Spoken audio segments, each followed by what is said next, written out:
Maligayang dumarating na bagong taon po. Happy incoming New Year. Yung Happy New Year na yan, kasi merong dapat new. May dalawang element, that there's newness and there's the element of time.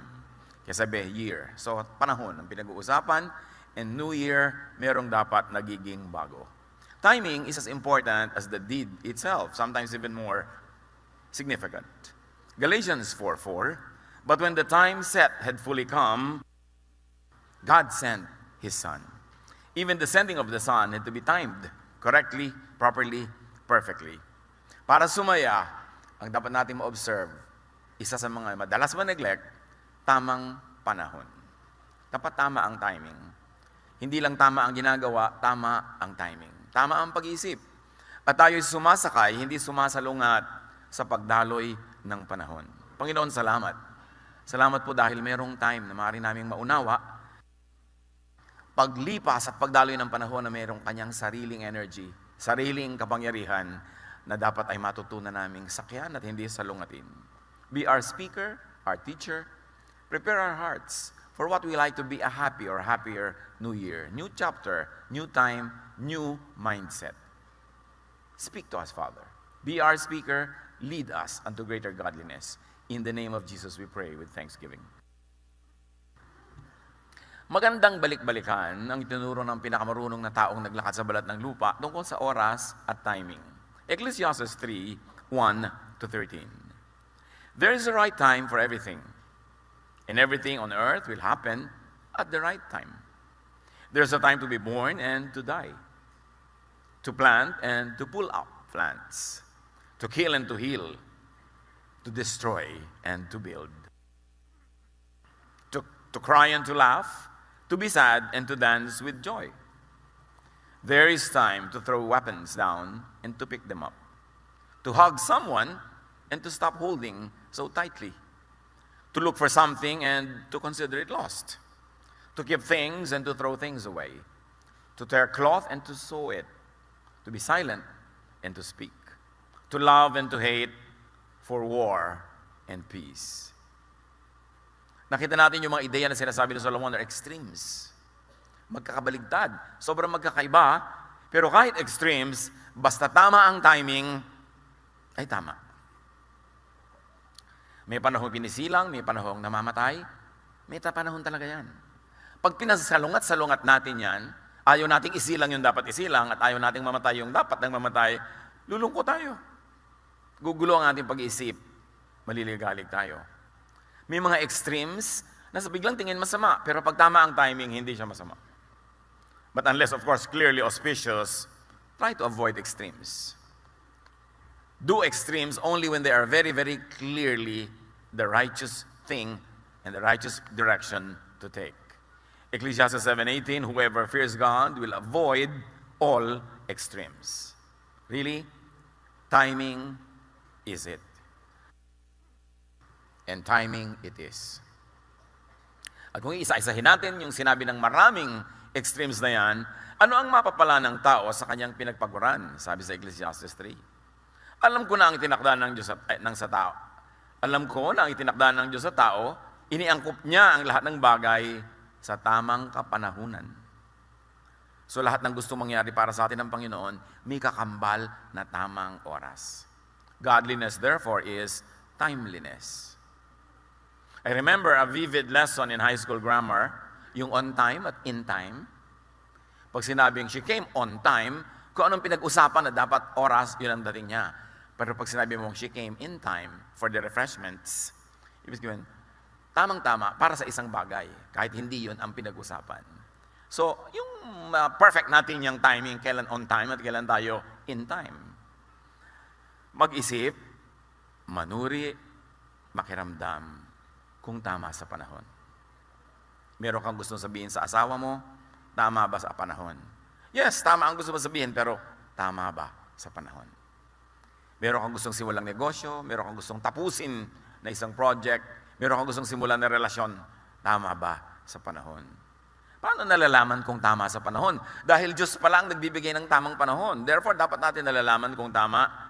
Pag tama ang timing, magaan. Natural, hindi pilit. Pagka pagod na pagod ka to engineer things, to manipulate, to make things happen, hindi yan timing ng Diyos. Pilit mo yan. At kadalasan, pag pinipilit natin, mapakla, mapait ang bunga. Dapat matuto tayong makiramdam because we are spiritual people. At lahat ng bagay ay mayroong spiritual dimension. Lahat ng nangyayari sa physical reality ay mayroong kakambal sa spiritual world. Therefore, dapat tugma. Magaan sa kalooban at likas na dumadaloy, hindi pinipilit. Sa pagpapatuloy ng Ecclesiastes 3, ang tao ay binigyan niya ng pagnanasang alamin ng bukas, ngunit hindi binigyan ng pagkaunawa sa ginagawa ng Diyos mula sa pasimula hanggang sa wakas. We have this God-given curiosity to know and to want to know what might be and what could be, pero hindi naman ipinaalam sa atin ng Diyos ang mga sagot. So ano lang ibig sabihin nun? Huwag magpagod na alamin ang marami. Huwag magpagod na alamin ang lahat. Sabi nga ni Solomon, with more knowledge comes more sorrow. May mga bagay na mas mabuti pag hindi mo alamin o kaya hindi mo alamin ngayon. At may mga bagay na dapat mo alamin ngayon kasi pag hindi mo inalam ngayon, it will be disadvantageous to you. So even learning, the application of knowledge, yung pagbubukas ng isip, may timing. Huwag magpagod sa hindi dapat isipin muna. Alam kong walang pinakamabuti sa pagpapatuloy ni Solomon. Walang pinakamabuti sa tao kundi magpakaligaya at gawin ang pinakamabuti habang siya'y nabubuhay. So meron naman palang pwede mong gawin anytime, any moment, every time, every moment, maghanap ka ng kaligayahan. Ibig sabihin, anuman ang sitwasyon, hanapan mo ng ikaliligaya. Kung hahanap ka ng kaligayahan, doon lang sa totoong at face value ay maligaya, konti lang yun. So hanapan mo, pigaan mo ng kaligayahan ang anumang pagkakataon. In other words, as we always say, how do you go about life? Maximize pleasure. Lahat ng pwede mong idagdag na kulay, sa kulay, lahat ng pwede mong idagdag na lasa, o bawasin para merong lasang tumingkad, how do you maximize pleasure? Paano mo dadagdagan ng musika ang ingay? Paano mo dadagdagan ng lambot ang iyong higaan? Para mo dadagdagan ng saya ang isang okasyon. Yun ang pagsikapan. Sabi ni Solomon, kahit anong oras, magandang ginagawa yun. You always ask, how can I improve the situation? How can I make the situation happier? How can I maximize pleasure? Kaya nakikita nyo, ang unang-unang himala ng Panginoon, Jesus, tubig ginawa niyang alak. Parang may mag-iisip, could there have been a more profound way to enter into His miraculous ministry or ministry of miracles? Bakit ang unang-una niyang himala? Parang wala namang kakwenta-kwenta. Alak. But the Lord was maximizing the pleasure of that event. These hardworking people, ang ligaya lang sa buhay at panandalian at pansamantalang saya ay kung may kasalan, may libreng masarap na pagkain, may libreng naiinom na magandang alak kasabay ng kanilang pagkain, naubos agad. At nakikita natin agad doon na sa Panginoon walang maliit na bagay. Sa mga religious people, merong maliit, merong malaki. Pero sa Kanya, kung malaki sa'yo ang bagay na yan, di mamalakihin ko kasi malaki sa'yo eh. Importante sa'yo, di magiging importante rin sa akin. And that miracle tells us that the Lord would like us to maximize pleasure. Kasi kung nag-uwi na agad dahil wala ng alak, wala ng handa, edi balik na naman sila sa kanilang napakahirap na buhay at pagsisikap na lang na walang katapusan hanggang magkaroon uli ng susunod na kasalan. So maximize pleasure. That is always good to do. Sa pamilya nyo, how can you maximize pleasure? When you have an event, when you have a gathering, and even at work, how can you maximize pleasure? Yung mga iba, yung Monday na naman, pasukan na naman, ayaw pumasok kasi parang impyerno ang trabaho. But how can you make the workplace more pleasant? How can you maximize your happiness while at work? Kasi kung nagtatrabaho ka ng 8 hours a day, ipagpalagay ng 8 hours a day, edi that's 1/3 of your life every day. So dapat, kahit sa pagtatrabaho, may kaligayahan ka. Hindi lang pag, 5 o'clock na, uwi na, pagsisimula akong lumigaya. Kasi merong nasayang na panahon. So you maximize pleasure and you minimize pain. Nag-aaway kayo mag-asawa, how will you minimize the pain? Pwede. Merong may sakit na kamag-anak o mahal sa buhay, how will you minimize pain? Merong kabiguan, merong hindi pumasa sa board, merong paulit-ulit na nabibigo. How will you minimize pain? Because pain is always around. And the wise people of God will master the art of minimizing the pain. So we maximize the pleasure, we minimize the pain, and all the time, we do the most good. Pag meron tayong tatlong matatandaan na dapat gawin sa buhay, I suggest yung tatlong yan. Yan lang ang sinasabi ng scriptures. From cover to cover. Lalong-lalo na specialize ni Jesus. That you maximize pleasure, minimize pain, do the most good. Every week, every day, every hour. Because every day, every week, every hour that passes is wasted if you're not able to maximize life. So how do you say, Happy New Year? Greet tayo ng ganyan, Happy New Year. It's as good as asking, how can I maximize your pleasure? How can I help minimize your pain? Pwede ba kitang ipagamot kung wala kang panggamot? Pwede ba kitang regaluhan ng isang napakagandang higaan na bagay sa iyo na hindi ka na makabangon? Pwede bang batang-bata ka pa, regaluhan na kita ng hospital bed? Ay, wag naman po, dahil wala akong sakit. Kailangan bang may sakit ka para humiga ka na tumataas yung ulo mo, tumataas yung paa mo? Can you not have that pleasure early on? How can you maximize pleasure? How do you do the most good? O may binigyan ka, tinutulungan mo lagi, kamag-anak mo, pero may kasabay na bunganga. So, na-maximize yung pain, na-minimize yung pleasure, and you minimize doing good by depreciating the value of what you did by saying all kinds of hurting words. Pero baligtad tayo kuminsan eh. We are very good at minimizing pleasure. Yung mga sadista. Merong isang pamilya, yung tatay nila, napakasadista. Kaya nagpipilit mag-picnic yung mga bata. So isinakay, piknikan. Pagdaan nila doon sa magandang view, o tingnan nyo na, tapos uwian na sa bahay, kinain yung food. Maximize pain, minimize pleasure, and do the least good. Sayang. And that is real. That's a totoong eksena yan sa buhay. And that is many variants in our daily lives. How do we maximize pain? May sakit na yung kamag-anak mo, uusigin mo pa, ayan, marami ka kasing kasalanan. What are you doing? You are maximizing the pain. Binigyan mo nga ng prutas, pero sinermonan mo nga takot-takot. You are minimizing the pleasure. Kailangan magising tayo sa mga kasinungalingan na ito ng buhay, na actually reality ng marami, kasi hindi lang nag-iisip. Dadalaw ka sa isang tao, ang laki-laki ng effort mo magpunta doon, ang ending nag-away kayo, di ba sayang yung time? Nag-invest ka ng time, tapos ang ending nag-away pala kayo. Kaya yung mga ibang naka-duty, yung mga marino na 10 months na nasa barko, pag-uwi, mag-aaway pa ba kayo noon? Kailangan isikapin na hindi para yung oras, huwag masayang. Kasi pag nagtampuhan kayo, pag nagtampo si Mrs. ng 3 oras, masusuyo din naman sa ika-4. Ngingiti-ngiti naman kahit unti-unti. Mamaya nakapulupot na uli sa'yo. Pero sayang yung 3 oras. Bawat tik-tak ng orasan, papalapit tayo ng papalapit sa kamatayan. Yun ang totoo. So huwag tayong magsayang na sandali. Alam ko rin kaloob ng Diyos nang ang tao'y kumain, uminom, at pakinabangan ng bunga ng kanyang pinagpaguran. So these are all in time and those all on time. Meron kang dapat ginagawa in time. Halimbawa, hindi mo pa balak na magtanim pero biglang nag-uulan ng ilang araw. Wow, maganda magtanim. This is doing it in time. Pero meron talagang panahon na magtatanim ka na on time. Kasi pag hindi mo kasabay nagtanim yung mga ibang farmers, later on, nag-harvest na sila, ikaw hindi pa, lahat ng daga lilipat sa'yo. Kasi ikaw na lang yung may fruit. So may on time, may in time talaga. Marunong ka makiramdam na iniiba mo yung nakaset mong schedule na in time, na on time, kasi merong dapat gawin in time. Okay. Parang on time na, napagalitan mo ang iyong anak dahil hindi siya pumapasa sa maraming bagay. Pero biglang ang okasyon ay iba ang takbo. Parang panahon nito para tayo magsaya, so you do it now in time. Kung ano ang hinihingi ng okasyon, whatever will yield the best results for you, marunong ka dapat mag-adjust. Hindi ka slave dapat ng orasan, marunong ka dapat sumakay sa sinasabi ng panahon.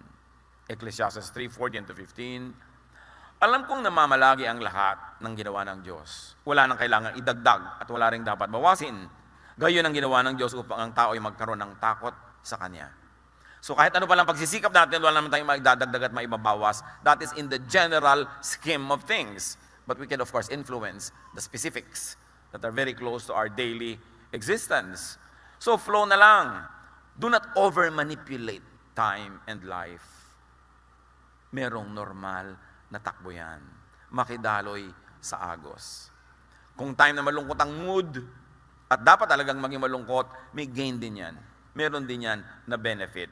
Huwag mong pilitin na ibahin kung yun ang dinadala ng panahon.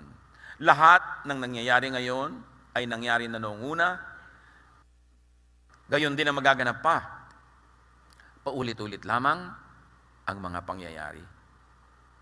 Kahit climate change. Ang laki-laking issue yung mga tao ngayon yung climate change. Totoo, meron tayong pwedeng gawin to mitigate the negative effects. Meron tayong pwedeng gawin para ma-maximize yung pleasure, ma-minimize yung pain, and to do the most good about it. Pero kung may climate change, di may climate change. Sabi ng Ecclesiastes, ang nangyari ngayon, nangyari na noon at mangyayari pa uli. Paulit-ulit lang. Except that we were not here when the major other climate change happened. Except na hindi ganito karami ang tao noon, o baka ang dami din na climate change sa bawasan. Ang mahalaga, mga kapatid, adjust. Lagi nang po problema yung mga iba about this climate change at nawawala yung kaligayahan nila, puro fear ang nangyayari. Adjust. Sabi, Pastor, bakit po ngayon December umuulan? Eh di umulan, magpayong ka. Ano po pinaproblema? Mapipigil mo ba yan? Paano po yan? Yung summer, hindi na summer. Eh di ilipat natin yung summer. Kung tag-ulan na ngayon pag summer, di dapat ilipat natin yung mga kalendaryo natin. Kung kailan hindi tag-ulan, doon ka mag-schedule ng kasal. Doon ka mag-schedule ng mga gathering, adjust lang tayo. Why problematize it? Solomon said, what has been will be, is coming and is going on, and it will keep going on because there's nothing you can add or subtract from creation. Hindi end of the world dahil lang lumipat ang ulan. Hindi end of the world dahil lang uminit o lumamig. Kailangan lang tayo marunong mag-adjust. At yung ginagawa natin na abusive ways, bawasan o tanggalin para makatulong tayo na mabawasan yung hirap to minimize the pain. In other words, marami tayong ginagawa meaningless. To worry, to over-worry, to manipulate what we cannot manipulate. No matter what people do, nothing is added to nor subtracted from creation. In fact, since creation, up to now, not one drop of water is lost or gained. Recycle lang ng recycle. Marunong ka lang dapat sumayaw sa panahon. So manage creation well. Let's do our best. Then let creation be. Kung iinit, iinit. Maglulubugan daw po ang mga maraming cities sa 2050. Eh di maglipat-lipat ka na ngayon pa lang. Eh kung mangyayari, pipigilin mo ang dagat? Kaya mo bang pigilin ang pagtaas ng dagat? Matutunaw daw po ang mga yelo. Eh tubig din naman talaga dati yan, naging yelo lang.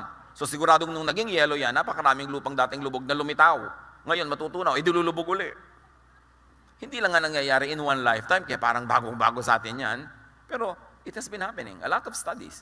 In fact, there are very intriguing studies now that even in Antarctica, because the ice is melting and the ice is diminishing by the minute, marami na ngayon nakikita ang mga satellites na parang evidences of architecture and civilization buried in the ice. Na dating hindi natin alam nung ang dami-daming yelo. So meron pala tayong mga makikita at malalaman pang yung mga yelong yung natunaw.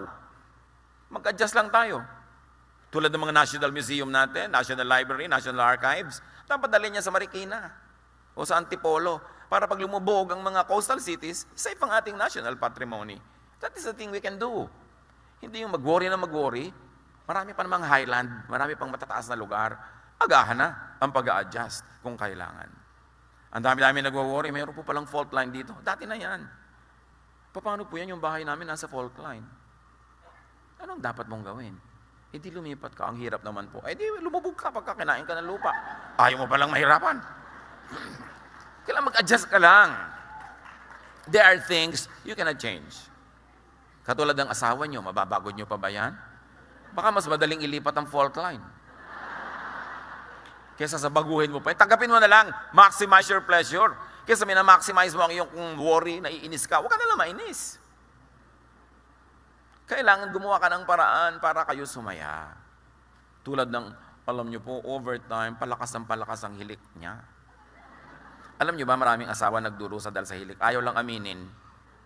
Pag pinatayo natin ngayon, baka ang daming tatayo. Pero ayaw aminin kasi iniisip nila, napaka-unfaithful nila. Well, kung talagang worry nyo yan, either maglagay kayo ng mga takip sa tenga, o gumawa kayo ng dalawang magkahiwalay na higaan. Paano naman po kami? Eh di may isa kayong common higaan na pag gusto nyo nandun kayo. Pero kung gusto mong matulog, nandun ka sa kabila. It doesn't mean ayaw mo sa kanya, ayaw mo lang na ang tulog mo ay magkaputol-putol. Masama bang gawin yun? One of the best bedrooms I have seen, somebody I fondly call Tita. Ang bedroom nila mag-asawa, merong magandang bedroom sa gitna, bed, nice, nice, nice. Pero sa kabila nun, left and right side, may tigisa silang bedroom. At may tigisa silang banyo sa dalawang dulo. So hindi, dalian mo naman, dalian mo. Alam, kano pag-aaway ng mag-asawa sa pagmamadali dahil nakaupo ka sa trono, gusto na rin niya maupo, o ang tagal-tagal mo sa shower, o nag-iisa ka sa lababo, napakahirap pa talaga gumawa ng dalawang balita kwarto para matigil ang awayan na yan. Ngayon, pag gusto nilang magkasiping sila, nandun sila sa gitna. Pag dumating yung isa sa gabi na nandun sa gitnang kama yung asawa niya, ay, gusto niya ako katabi, pero ako ayoko, dito ako matutulog. Walang personalan, sa ayaw niya di ba? Gusto niya mahiga, matulog. Pero pagka tumabi rin siya doon, edi ibig sabihin, pareho nila gusto. Ngayon, pag nandun sa kabila yung isa, edi gusto lang niyang matulog. Walang masamang ibig sabihin yun. So pag nakadevelop kayo ng ganito, paano po yan, maliit ang bahay namin? Isolvin mo na lang. Ang mahalaga, may problema ka, hindi ka makatulog, hindi gumawa ka ng paraan to maximize your pleasure, to minimize the pain, and to do the most good. Walang personalan yan. Kasi kung minsan, dadating siya ng gabing-gabi dahil yun ang duty niya, ikaw naman, may iba kang trabaho ng ang aga-aga, naabala yung mga tulog nyo. Isa lang yung bagay na maaaring yung pag-isipan. But I really like the layout of that bedroom. Actually, 3 bedroom siya. Merong ours, merong his, merong hers. Ang hirap naman kasi nung nagtatampo ka, tapos patabi mo pa rin. Pagod na pagod ka na sa kaliwan side. Halos mahulog-hulog ka na doon sa kabila. Nangyayari naman talaga. So why don't you just deal with it, maximize your pleasure. Yun ang ibig sabihin ng Happy New Year. Uy, dear, gumagawa ako ng bedroom. Happy New Year. Di happy kayo. Ibig sabihin lang, do what you can. Manage creation. Yun ang ipinagawa ng Panginoon kay Adan at kay Eva. Manage creation. Whether it is a gubat, a garden, or a bedroom, or a house, or a kitchen, manage creation so you can maximize your happiness. Ecclesiastes 3:15-17. But God wants to help those who have been treated badly. Biglang meron ditong advocacy, ha? I also saw these things in this life. I saw that the court should be filled with goodness and fairness, but there is evil there now. So I said to myself, God has planned a time for everything, and God has planned a time to judge everything people do. He will judge good people and bad people. Anong kinalaman nito sa timing na pinag-uusapan natin? Mga kapatid, laging may justice. Kuminsan lang, hindi sa time natin. It is always on time or in time. Because creation, nature, runs in perfect balance. So merong katarungan. Kung parang nag-enjoy ka sa lack of justice because you are the beneficiary, may oras ka rin. At kung ikaw naman yung parang na-happy because of lack of justice, may oras ka rin ng vindication from the Lord. Wait upon the Lord. Because even the administration of justice has its own time. Ang tao, up to a point, can manipulate. They can withhold justice or they can speed it up, but only up to a point. Because in the general scheme of things, it is the timing of the Lord that will take effect. Take comfort in the fact that God knows your predicament, that God is at work. See God at work. See that the many other ways that God works. Hindi lang naman yung halimbawa na api ka, kailangan yung court ang magbigay sa iyo ng hustisya. Ang daming paraan ng Panginoon ng pagbibigay sa iyo ng katarungan, hindi laging through the justice system of governments. So makikita mo, parang naapi ako doon sa court case ko, pero panalo naman ako kay Lord. Ang dami-dami mga ibang cases na binibigay niya sa akin. Dapat tingnan mo yung malawak, hindi lang sa isang bagay. Because God is at work in many fronts. Maraming paraan, maraming kulay ang paggawa ng Panginoon. So, Solomon is emphasizing that whether or not you see justice at work, you do your thing, promote justice. It is something that is good to do all the time. Create a climate of justice. Mahirap para sa isang hukom na maging very just kung ang buong sistema, ang buong climate ay very unjust. So dapat tayo tumutulong, gumagawa, lumilikha, nagko-contribute to create a climate of justice, a just society, a just civilization. At pag hindi natin ginawa yung dapat natin gawin dyan, hindi tayo nag-contribute, lahat din tayo aanin ng bunga na yan. Tulad ng nangyayari sa atin ngayon. A lot of injustices are happening, but you don't have one particular person to blame. Yun lamang hinahayaan mo na mayroong injustice, kahit hindi ikaw ang gumawa ng wrong, participant ka sa pag-create ng climate of injustice. Yung nakapila ka kuminsan na ganyan, meron pang uuna sa'yo, ang ganda-ganda ng damit, ang laki-laki ng hikaw, tapos walang urbanidad ng uuna. Papayagan mo ba o i-correct mo? What kind of climate will you create? Kasi may mga batang nanonood, may mga kasamang iba. So anong gagawin mo doon? Kailan ka dapat manindigan? Lahat tayo may pananagutan. kung bakit ganito ang nangyayari sa ating paligid. Again, how do you minimize pain? How do you maximize pleasure and do the most good? Because there's a lot of happinesses in our lives that have to come from the whole surroundings. Hindi lang ikaw ang gagawa nun, bunga dapat yun ng ating pakikipagtalastasan, ng ating pakikipagtulungan sa isa't isa. So, gusto mong tumigil ang mga baha sa inyong neighborhood, dapat lahat tumigil magkalat doon sa mga kanal at maghulog ng mga basura doon. Dapat lahat maging disiplinado. Kasi kung ikaw lang yung disiplinado, mababaha pa rin doon. Meron tayong corporate responsibility, communal responsibility. At sa pamilya, how do you create a climate of happiness?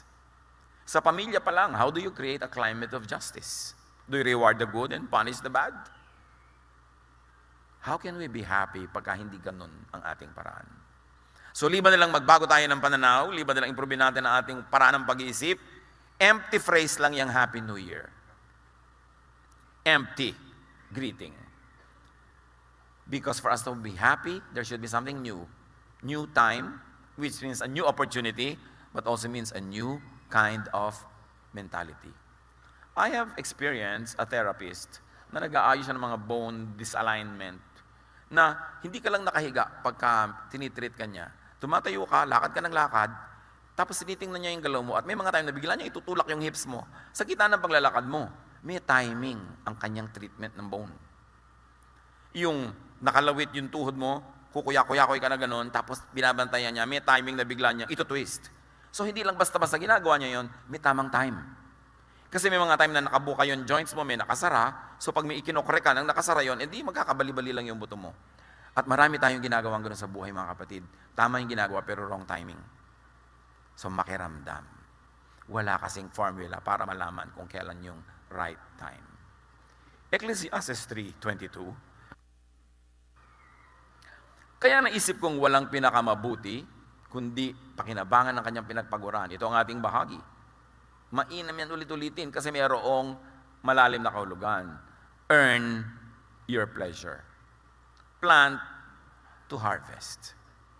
What are you planting in your company? What are you planting in your family? What are you planting in the community? Because that is what you will harvest. And very importantly, Solomon is always saying, do what you enjoy. And enjoy what you do. Gaano karami sa ginagawa niyo mga kapatid ang hindi naman enjoyable? Okay, ang gandang business opportunity. Pero alam mo, hindi mo gusto yung karakter nitong magiging makasosyo mo. Tutuloy ka pa ba for the prospect of profit? Pero pagtsatsagaan mo itong mga taong ito, why do something that is not pleasurable? Lalong-lalo kung hindi na naman maiiba ang kinakain mo, yun na rin yun. May pera ka na rin. Wala nang malaking pagbabago sa buhay mo whether or not you did this business. Why will you do it if there's a lot of pain? If your pain will be maximized and your pleasure minimized. So nag-iisip-isip tayo, ano bang mahalaga sa akin? Kumita ng magdagdagan ng kita ko o magdagdagan ng kapayapaan ko, ang aking katahimikan. One of the luxuries in life when you have already made enough money is that you have the choice who to work with. At kung ayaw mo, hindi ka sasaya, di wag. Bakit mo kailangan gawin? And I have counseled many business people on this area na ay, ang laki ng opportunity. Somebody calls me. Ang laki ng opportunity. Talagang malaki. Kaya lang yung kapartner, questionable. Yung parang magkakaroon ako ng discomfort. So, well, kahit naman gawin yung business mo yan or not, ang kakainin mo pa rin 3 times a day, ganito karami. Ang kailangan mo pa rin, 1 car at a time. Hindi mo rin naman dadagdagan ng kakainin mong steak. So, why do this business? Wag na lang, kasi merong displeasure. Kung minsan, iyayakap mo yung kahit ayaw mo kasi necessity. Because it will lift you out of poverty. But when you are no longer poor, why bother? Dapat ang inuuna mo na yung ano yung mas masaya sa buhay, ano yung mas tahimik. Ganyan din yung mga pamilya. O mas malaking opportunity natin sa ganitong gagawin. Kaya lang, less time together tayo. Kaya lang, magkakalayo-layo tayo. Eh bakit pa? Maglayo-layo na lang tayo kung talagang kailangan lang natin dahil wala tayong makain. Pero may kinakain na tayo, meron tayong basic ginhawa, eh magsama-sama tayo dahil who knows kung sino ang biglang mamamatay bukas. Hindi natin alam yun. So pinipili natin kung ano yung magiging maximum pleasure, minimum pain sa buhay. Hindi yung maximum kita, minimum kita, yung pleasure, yung pain, your happiness, and the doing good. Yun ang mahalaga na i-factor sa pagde-decide. At sino ang makapagsasabi sa kanya kung ano ang mangyayari pagkamatay niya? Sabi ni Solomon. Isa pa kasi yan na nagpapinoproblema ng tao. Nasaan na po kaya ang tatay ko ngayon? Puntahan mo na nang malaman mo. Kasi ibang gusto nila nung napakasimpleng sagot para lang lumigaya sila. Pero sinabi nga, sino makapagsasabi kung ano ang mangyayari pagkamatay ng tao? Si Solomon na nagsabi noon. Meron tayong general idea na itinuro sa atin ng catechism, ng religion, ng Bible study. Pero do not overthink. Do not over-theologize about eternity or post-earthly life because the Bible doesn't tell us details. Be careful with religious teachings na sobrang detalyado ang future events. They are usually based on some vague verses at bumuo sila ang kanilang guni-guni ng fully scripted eternal life. You don't need to buy that. We don't know what holds the future, what the future holds, but we know who holds the future. And we know that the future is in God's hands. Hindi natin kailangang malaman bawat detalye kung ano mangyayari. Ano po kaya, Pastor, ang kulay ng pakpak ko? Uy, tanong mo muna, magkakapakpak ka ba? Kailangan mo talagang lumipad sa eternity. Ano po kaya? Paano yung mga kaaway ko noon? Katulad ng tanong kay Jesus, paano yung 7 ang naging asawa sa lupa? Sinong asawa sa langit? Sabi ni Jesus, para mga anghel na sa kabila, wala nang ganyan-ganyanan. Jesus was saying, look, God will take care of this. You don't have to worry about these things. Pero yung iba talaga, lagi natatakot mamatay, natatakot na ganito. Paano po yung stepmother ko? Kasama ko rin sa langit. Yung kaaway ko, kasama ko rin ba yan? Isa yan na nagtatanggal ng happiness natin Nababawasan yung excitement to be with the Lord in an eternal spiritual context. Because we over-worry. Tapos parang gusto mo talaga may mga magpunta sa impyerno. Ibig niyo po sabihin, yung mga kapitbahay ko, hindi rin sila pupunta sa impyerno dahil na-born again din. So gusto mo ikaw lang. Yung mga bagay na hindi dapat pinag-iisipan. Kasi kahit anong pag-iisip ang gawin mo, sayang lang, hindi mo rin masosolve. Ecclesiastes 4:4, nakita ko rin ang tao ay nagpapagod upang mahigitan ang kanyang kapwa. Ngunit ito man ay walang kabuluhan, tulad lang ng paghahabol sa hangin. How much do you do? Do you do because you're only trying to compete with someone? May nagsabi, bakit po may mga pamilyang ang yayaman na nila? Pagkayaman-yaman na, wala pang tigil ng pagpapayaman. Sabi ko, alam mo, may mga pamilya na may mga sibling rivalry. So yung magkakapatid na yan, kahit bilyones, trilyones ang pera, may personal silang paligsahan, kaya ayaw nilang tumigil. Hindi lang dahil gustong-gusto nilang kumita, kasi may mga kalaban sila. Meron silang audience, meron silang pinaghihigantihan na dating umapis sa kanila, ng small sa kanila noong araw. So gusto lang ngayon madaig. Pero sabi ni Solomon, sayang ang pagod kung ginagawa mo lang yan para daigin ang kapwa. Useless. What is useless and waste of time? Competitive hard work. Competitive acquisition. Just to outdo your neighbor. Yung pagod na pagod ka ng paliitin ng bewang mo dahil lang mas maliit ang bewang ng kapitbahay mo. Diba? May ganun Gustong-gusto mo na yung anak mo, napakataas ng grade, hindi para siya matuto, kundi para madaig niya yung kapitbahay nyo, para mas proud ka dun sa nanay niya kaysa madaig mo sila. Gaano karami sa ginagawa natin ng mga kapatid dahil lang may kakompetensya tayo. And most of the time, our competitor doesn't even know we exist. Sa kanya lang tayo fixated, hindi naman siya fixated sa atin. Sayang ang panahon. Merong positive na pagsisikap. Iba naman yung hard work to create or to recreate. You want to outdo your previous performance. You want to do it better, then that is good. Pero kung ginagawa mo lang para kami madaig na iba, it is useless because there will always be a greater and a lesser person than you, no matter what you do. Colossians 3:23, whatever you do, work at it with all your heart as working for the Lord, not for human masters. That is when you are not being competitive with other people. But you only really want to excel, you want to do what is good. Iba yung having much in order to give away. Meron naman payaman ng payaman para marami siya ipamigay.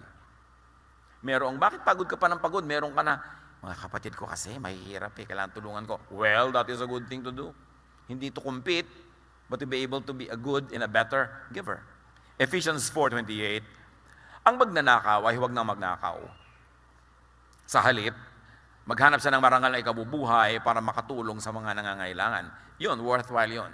to do more, to achieve more, to get more, so you could be more helpful. So alin dun ang mga motivation natin? Minsan magtataka ka, pupunta ka sa mga probinsya, ang lalayong mga bukid, biglang ang lalaki ng bahay. Makita mo may gumagawa doon. Gaano kalaki doon ang competition ng magkakapit-bahay? Anak, yung kapitbahay natin nagpapagawa na ng bahay. Dakilaki mong padala mo at magpapagawa na rin tayo. Di ba? Gaano karaming hiling ng mga nanay yan sa mga OFW nila, anak? Palakihan ng bahay. Korteng bapor ang bahay mo, ha? Nakakita na kayo ng mga ganun mo, korteng vapor. Yung iba, korteng aeroplano naman nagagawin nila mga bahay. Yung isa naman, bungalow, ang laki ng hagdan kahit walang pupuntahan. Competition. And usually sa probinsya mo, makikita to. Kailangan nyo ba talaga ng ganong kalaking bahay? Meron pa ako nakausap, at nalaki ng bahay nyo. Alam nyo po, kasi dati minamaliit kami ng neighbor namin eh. Asa naghihiganti lang kayo? Sa pagkalaki-laking bahay nyo, nagkautang-utang kayo, naghihiganti lang pala kayo. Habang naghihiganti ka sa isang tao, ibig sabihin, alipin ka pa niya, kasi yung ginagawa mo, may kinalaman sa kanya. Hindi mo ginagawa para sa'yo dahil sa'yo, kundi dahil sa kanya. So hindi ka pa malaya. The best revenge is not to take revenge. Dahil habang nagre-revenge ka pa, siya pa ang reference point mo. Alipin ka pa niya. Naaapi ka pa niya, napapahirapan ka pa niya nang hindi niya alam. So set yourself free. A free mindset to do the most good because that is what you want to do. And not to maximize your pain para ka makaganti. Nakakaganti ka nga but you're maximizing your pain? What's that? Kailangan you minimize pain. Ecclesiastes 4:5-6. Sinasabi nilang mangmang lamang ang naghahalokip-kip ng kamay at nagpapakamatay sa gutom. Ngunit mas mabuti pa ang isang dakot na may katahimikan kaysa dalawang dakot ng pagpapagod at paghahabol sa hangin. A handful where there is peace is better than 2 handfuls where there's a lot of sorrow and a lot of troubles and a lot of stress. Dapat alam natin when to stop. Mas mahalaga yung tahimik. Sabi nga, better a meal of vegetables than a meal of meat with a lot of strife. Mas simple, pero tahimik, yun ang mabuti. But I say it is better to be satisfied with the few things you have than to always be struggling to get more. Yang more na yan, hindi natin titigil. Marami talaga yung mga nagtatrabaho abroad. Siyempre, it breaks my heart when couples have to separate for work or families. But sometimes they have to survive. Pero sabi nga nung isang kausap ko noon sa Middle East na Amerikano, nakikita niya kasi ibang Pilipino doon, 30 years na, 40 years. Sila na yung humawan talaga ng buong bundok doon. Sila na yung nagtanim ng lahat, nandun pa rin sila. Sabi nung Amerikano sa akin, correct me if I'm wrong, sabi niya sa akin, among you Filipinos, the first 3 or 5 years here in the Middle East is necessity. Sabi niya, and beyond that is luxury. Sabi niya, and after 10 years, greed. Sabi ko, well, maybe there's some truth in it, but not entirely. Pero meron din. Kasi yung iba, talagang umalis ka lang para makabayad tayo ng utang. Nung nabayaran na, ay, kailangan nga pala nating bumili ng lupa. At nung nagkalupa, ay, kailangan nga pala natin lagyan ng bahay. At syempre, nung nagkabahay, dahil malayo yun, ay, kailangan pala natin ng kotse. At pagkatas, ay, kailangan na pala nating magpaaral. Hindi na ngayon makauwi si OFW hanggang hindi bangkay. Masakit, pero totoo. When do you stop? Hanggang kailan yung kailangan? Hindi ba ang kailangan ng pamilya magkakasama? Hindi ko minamaliit at minamasama yung paghisikap ng mga tao at nagtitiis magkakahiwalay. Kaya lang, dapat ninyong lagyan talaga ng hanggang saan ito. Kasi hindi naman nauubos ang needs, palaki ng palaki. Ay, magkukuleyo na ang mga bata. O, tatagal ka na naman. Ay, nag-asawa ang anak natin. Ay, gatas ng apo. Ay, lumalaki na ang apo, nag-drugs. Ay, drugs ng apo. I have seen it all, mga kapatid. Napakarami kong inilibing na meron akong hinanakit sa paglilibing kasi inisip ko, hindi pa ito dapat namatay kung hindi lang sobrang pressure. Hindi pa ito dapat nagkaganito Dapat sana nakapagpahinga to, dapat sana nakauwi ito, pero hindi Sumusukan na ng dugo, nagtatrabaho pa kasi ang dami-daming kailangan na hindi na matapos-tapos. So, hanggang kailan yan? How do you maximize pleasure? How do you minimize pain? How do you do the maximum good? Kailangan yun mabalanse. At ang lagi kong sinasabi sa mga pamilya ng mga OFWs, Try to find an income. Huwag kayong umasa sa isa lang. Dapat meron kayong kanya-kanyang income para makakauwi na siya. At kung hindi man may income, dahil hindi kaya, hindi pwede, tumulong kayo sa pagbawas ng gastos. Kasi hindi na matatapos. Ito po siya ang aming breadwinner. Oo nga, ano na kayo lahat? Bread eater. Ganon, may isa kang breadwinner, lahat kayo nakasandal. Paano yun matatapos? Kailangan magtulong-tulong because you have to minimize pain. And you have to maximize pleasure. Which means you do it by doing the maximum good. By saving correctly, by spending correctly, and by earning more para makatulong. Galatians 4:4, but when the set time had fully come, God sent His Son. So kahit ang dating ng anak, may takdang panahon. May takdang panahon ng pag-alis, may takdang panahon ng pag-uwi. May takdang panahon ng paggastos, may takdang panahon ng pagtitipid. May takdang panahon ng pagkita ng pera. Hindi ang tanda-tanda mo na dependent ka pa. Wala ka na sa panahon. Expired na. Kumbaga, yung aasa ka, tagal-tagal na. Dapat may panahon para ang lahat makalaya at magkaroon ng kasiyahan sa buhay. Ilagay sa tamang oras ang lahat. Wala kayong pera ngayong Pasko. Di walang handa. Kailangan ba talaga meron? Marami kayong mga bukid na nasira, hindi kumita ang inyong negosyo. Kailangan ba talaga mag-Santa Claus ka, nakapaskuhan, wala kayong pera ngayon? Nakasanayan na maraming namamasko sa akin. Paano ngayon wala akong pera? Di hayaan mo sila magdatingan, di wala po akong iaabot. Di wala. Ano pong mangyayari? Next year, hindi ka na nila babalikan, ayaw mo yun.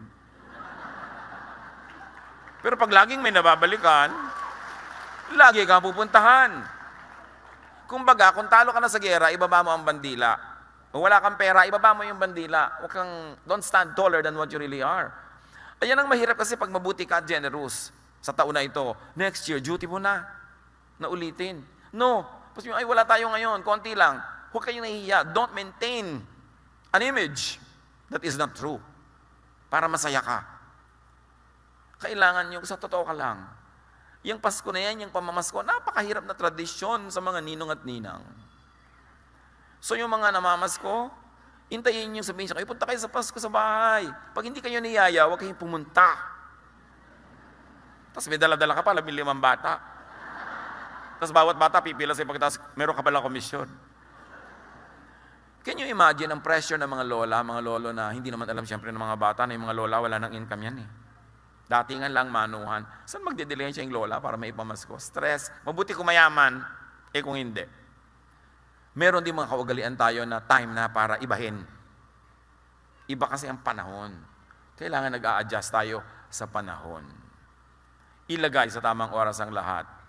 Pag parang walang bagay or fitting na gawin, pag di alam kung anong dapat gawin, manahimik. Pastor, hindi ko pa alam kung anong gagawin ko sa napakalaki kong problema. Hindi mo talaga alam. Dapat ang gawin mo, manahimik ka. Makiramdam. Manalangin. At maghintay ng tamang panahon. Huwag kang kumilos para makakilos ka lang kahit na alam mong hindi yun ang tamang panahon. Maghintay ka, may oras yan. Para yung gumagalaw na balakang o joint, may tamang oras kung kailan mo ito twist para mag-work. Sa pagkilos, sa pagsasalita, sa pag-iisip, may tamang oras. Kailan ang tamang panahon? Kailangan, pakiramdaman mo yan. It's a spiritual activity to find the right time. Walang manual. Dapat, yung pangyayari, parang nagtutulong-tulong ang buong universe para dalhin sa'yo yung gustong dalhin sa'yo, alam mo, tamang panahon yun. Kusa, bumubukal, hindi pilit. Kahit pag-ibig, kung may magmamahal sa'yo, kusa kang mamahalin, bumubukal, hindi pilit. Kahit anong pilit ang gawin mo, hindi mo talaga yan mapipilit. Kailangan maluwag, magaan, at tumatalab. So, kailan ang tamang panahon? Spiritual activity yan, I cannot tell you. Pero kailangan, be still and know that I am God. Watch God at work. Makiramdam ka, sumunod ka. Pagka lumakad na ang Diyos, sumunod ka. Pagka huminto ka, huwag mong pangunahan. Kung hindi mo alam ang gagawin, wala kang dapat gawin kaysa magkamali ka. Maghintay. Ipararamdam yan sa'yo kung nakikiramdam ka. Ecclesiastes 3:1, there's a right time for everything, and everything on earth will happen at the right time. Happiness is a matter of timing. you do the right thing at the right time, that will be happiness. Kailangan sensitive tayo sa sinasabi ng panahon. Panginoon, turuan niyo po kami na maging mapagpakiramdam, maging sensitive.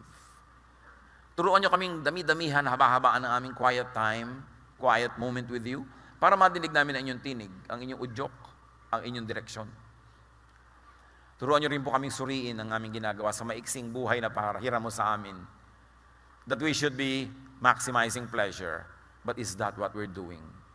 We should minimize pain, pain namin at pain ng iba, and we should do the maximum good para sumulit ang pahiram na oras niyo sa amin, na may takdak na babawiin niyo rin. Nawa, Panginoon, maging sensitive kami para walang masayang na panahon, maipagdiwang, maipagbunyi namin ang bawat sandali na buong kabaitan niyong ipinahihiram sa amin. Magbulay-bulay tayo sa mandali. Isipin ang pagsasayang natin ng oras sa mga bagay that brings pain instead of pleasure, sa mga bagay that minimizes our goodwill and our righteousness, at sa mga bagay na dapat nating ayusin para mapasaya natin ang ating kapwa at ang ating sarili. Magbulay-bulay, sumandali.